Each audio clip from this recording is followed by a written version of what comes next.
What Russi Talyakan claims to have found is one of science's holiest grails: nuclear fusion.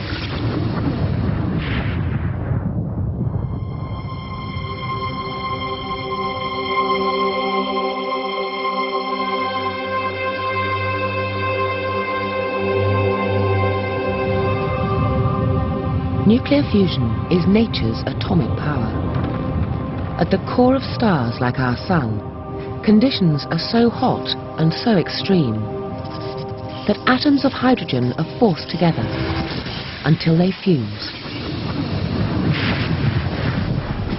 This natural nuclear reaction gives off massive amounts of heat, light, and energy. And many scientists are convinced that fusion could provide cheap energy for mankind forever. Because here on Earth, exactly the right fuel needed for fusion is locked inside water, the stuff that covers most of our planet. So every river, every lake, every ocean is a potential source of energy.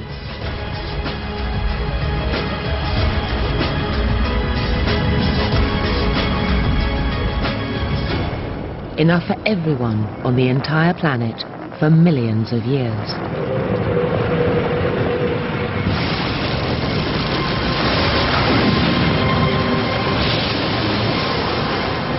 And to cap it all, nuclear fusion is clean. So it would spell an end to global warming. And unlike conventional nuclear power, there would be no nuclear waste. Not surprisingly, realizing this dream has been a goal of scientists for decades. Fusion is one of the great quests of science. It's one of the great things that we would like to be able to do, like finding a cure for cancer. And we've known for 50, 60 years that there's this unbelievable amounts of energy that we could get if we could just figure out how to do it. The key to releasing that energy was heat. Temperatures in the core of the Sun are an unimaginable 10 million degrees. And recreating those conditions here on Earth has been one of the most difficult scientific endeavors of all time. Nature does fusion. Nature does fusion in the center of the Sun. But if you wanted to do it on Earth, you've got to recreate some kind of condition like the center of the Sun. That's difficult.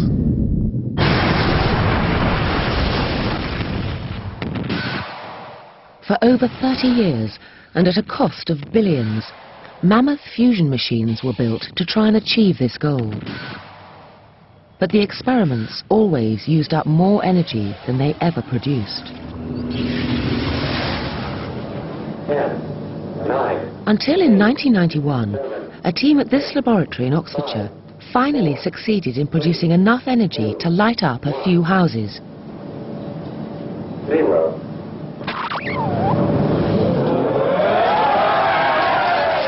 But it lasted for just 1 second. A few years later, the same team were back at it. This time they produced enough energy to light up a small town for just 4 seconds.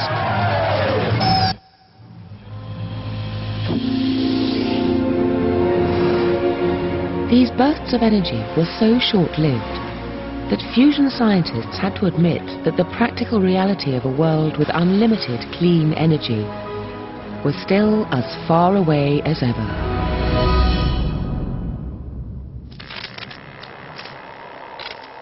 But some scientists dreamt of an easier way to achieve nuclear fusion, a shortcut that would get mankind there quicker and cheaper. It was a dream that led to one of the most infamous scientific episodes of all time.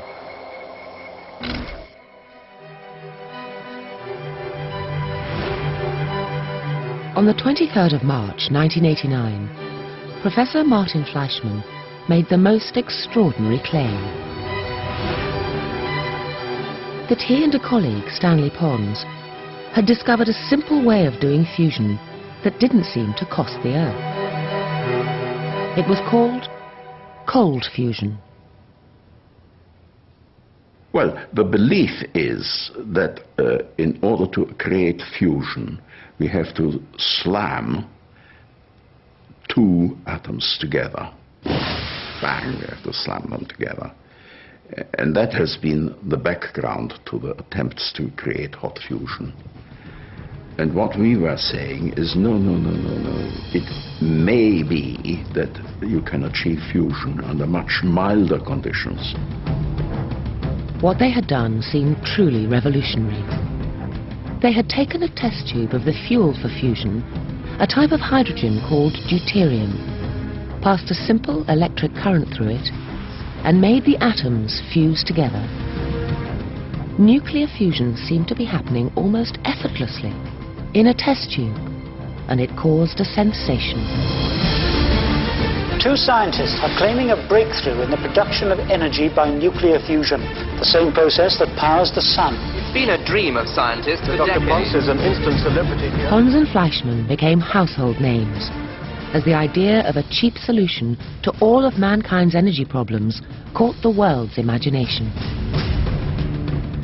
The rest of the scientific community quickly scrambled to catch up with Pons and Fleischmann and repeat what they had done. Any scientific process ought to be able to be reproduced exactly. Okay, we stop it there. Okay. Like about 100 or maybe 200 other labs around the world, within a day, Princeton had set up some cold fusion experiments and everybody was trying to replicate the results.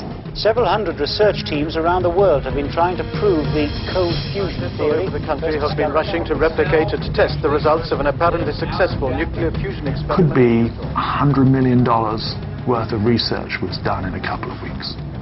In terms of all the people's salaries that were paid for that time, all the people who are thinking about it, all the people who are trying to reproduce it, all the people who are spending their time carefully reading the paper and trying to understand it.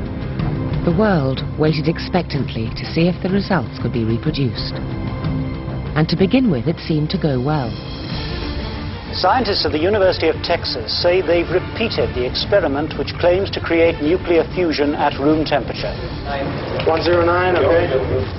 This morning's pictures from the Texas University showed energy and maybe history in the making.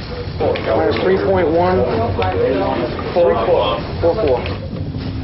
The key was tiny particles called neutrons. Whenever fusion happens, neutrons are given off. So in theory, the presence of neutrons would prove that fusion had taken place.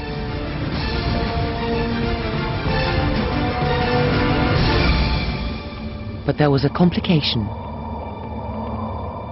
On a small scale, neutron detection is notoriously difficult, because just tiny amounts of neutrons are produced, and these can easily be confused with something else.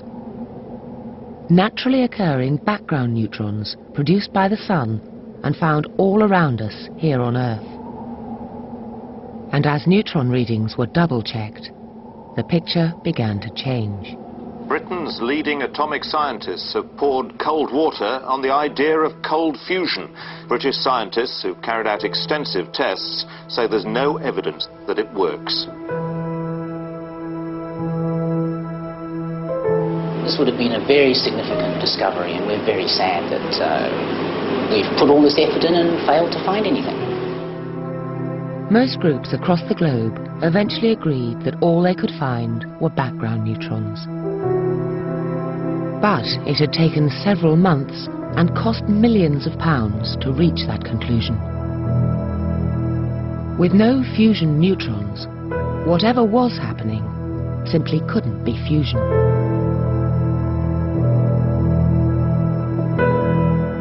And so what had started as the biggest scientific breakthrough in the world turned into a scientific embarrassment of epic proportions. The two researchers who claim to have made the breakthrough have made no comment themselves.